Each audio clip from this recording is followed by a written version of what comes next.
there is such a push among teacher content creators to encourage teachers to just do their job and go home. Actually, there's such a push in this that you would think that that is the normal, what most teachers do. And I can tell you that is not what most teachers do. Most teachers take a lot of work with them outside the classroom and to home. So I think it's a good thing that the teacher content creators are encouraging this, but that's not how it works for most people. Let me know in the comments, how much work do you take home outside the classroom? Let's start with the middle school I worked in. If you haven't seen that video, it's my most popular video. I'll leave it in the description to watch after, but most of those teachers did a lot of work outside the classroom. And I know because I'm still Facebook friends with a lot of them and I see them complaining. And these are people that don't complain normally, that are normally very happy people that start complaining. So, hi, Casey. Thanks for coming. Did you take a lot of work home with you outside the classroom when you were a teacher? I know we actually did a live stream on Casey's channel one time talking about this subject. But anyways, so they're always complaining about the amount of work they have to do. Now, when I taught in middle school, I had one planning period a day, which was about an hour and a half, but 2 to 3 times a week, that would be taken up with meetings. So that only left you with 2 to 3 times a week to actually be able to plan and get grading done. And I know other subjects it was worse.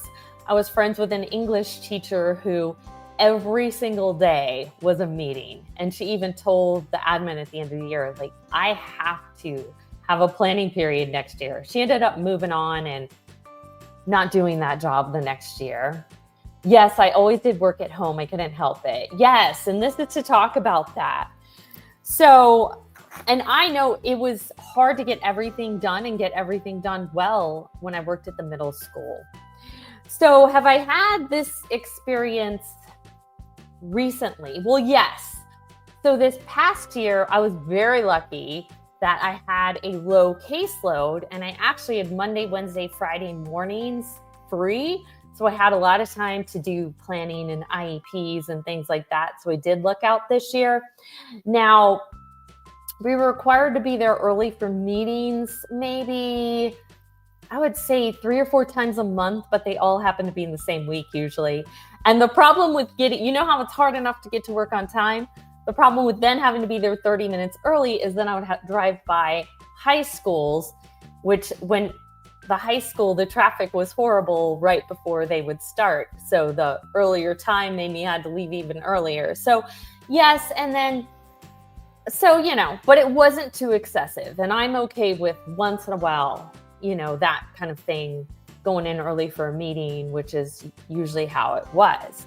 But I did have an instance where the other preschool teacher, won't use her name, but I did a live stream about how about having a friendship breakup.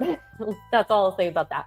But I know at one point she got upset that I was leaving. I wasn't leaving early. I was leaving right on time and brought it before my principal. And the principal said, if it's 3:30, which that's when my contract ends, and her kid duties are over, she's allowed to leave. So I had my admin backup. I think she was jealous that she couldn't leave at that time. And she was putting one of my students in the car rider line. But here's the thing, like, this wasn't the last student to leave. And she was putting other kids on the car rider line and we were putting her kids on the bus. It was the kind of thing where we split the duties. And even this was just a few months ago. The admin was even like, why are we changing things now when they've been going like this all the way through? Anyways, that's one example of this past year of someone not liking that I left in time. So last year, I was an inclusion teacher. And I would say for the most part, especially at the beginning of the year, it didn't require any work outside the classroom. Although at the end of the year, I got a bigger caseload and IEP season came around and I did spend quite a bit of time outside the job. I definitely would not want a job where it was like this all the time, but If it's a temporary season, like I know IEP season, I might be doing it and it's not every day all year, then I'm okay with it too. But I know my co-teacher always wanted me to just stick around because then we could talk about different students. And I would say, okay, let's plan a specific day of the week that I stay an extra 30 minutes and we talk about this. How about Wednesday? She's like, no, you just have to stay like every day and then it happens naturally. That was my first full year teaching, my first full-time job after being part-time with my kids. And I have kids, I have to get home. So no, if you give me a specific day, I can plan around it, but I can't just stay all the time. This person didn't have kids, didn't understand. I'm sure if she decides to, that'll change, but it's another example of people expecting you to do it because they're doing it. I can't. Extracurricular activities. I know you did a lot of these, Casey. Tell me about the extracurricular activities you did. They're optional and some people do them. And it's great if you're doing that and you want to do it for the kids and you enjoy doing it and this helps out the kids. That is great. I know in my school where I work now, one particular person is always doing it. And I think that's wonderful. And this past year, I had a lot going on in my personal life. My own kids come first, but I've thought, okay, when my kids move out and into college, maybe I'll start doing more of those things. But as of right now, I don't do anything that requires extra outside of school. The extra things are good. They're extra clubs. There was a running club and it was wonderful, although you had to go all the way into the city on a Sunday for the final thing for that. That prevented me from wanting to do it at all. But again, maybe when my life is a little different. Oh, I taught a bunch of after-school activities. Do you mind if I ask, did you get paid for those at all? And if you did, you don't have to tell me how much, but if you want to, tell me how much, or if not, what made you decide to do that? Just curious.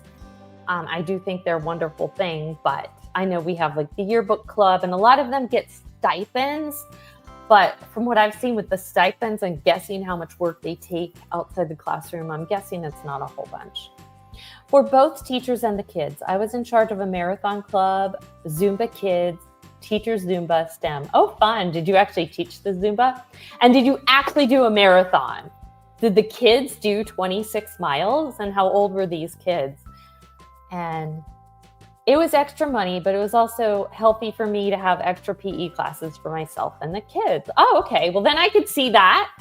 You want to be healthy and exercise, so you do something for the kids and that helps you as well. I know our friend Danny, that's why she was teaching PE classes on Out School, because then, of course, she got paid for the classes, but it also encouraged her. So that's a good thing. If it encourages you to exercise when you weren't before, it'd be no different than me just going to the gym after work, except you're exercising with the kids. That's a great thing. I always want to keep kids active, so it's something I'm passionate about. That's great. And there's nothing wrong with that. If you like doing it, it's helping you be healthy as well, and you don't mind. That's one thing. But I did watch this one person on social media where she had talked about how she ended up quitting teaching because she got so burned out. But then when she started listing all the things she was doing and all the things that made her burnt out, it was all stuff that was beyond the classroom.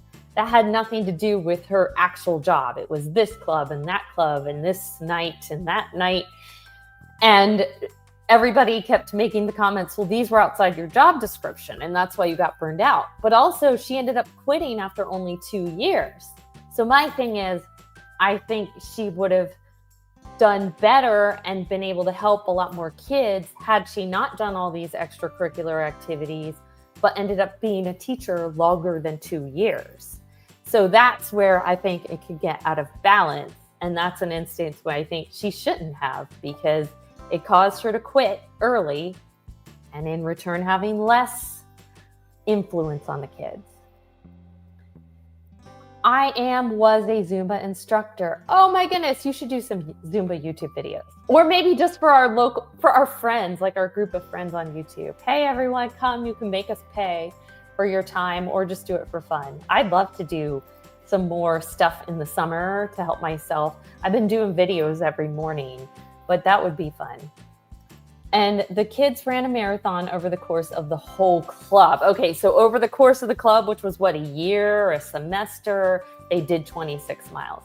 That makes sense. I was like, there's no way kids are doing 26 miles at once. Anyways, let me know in the comments how much time outside of work did your job require just to get the basic job done, and then how many extracurriculars did you do? Did you get paid extra for them? Did you enjoy doing it or want to do it, or did it become a burden and just something extra you had to do? Let me know in the comments. Thanks for coming live, Casey. Thanks for coming, all of you who will watch later. Bye, everyone. See you next time.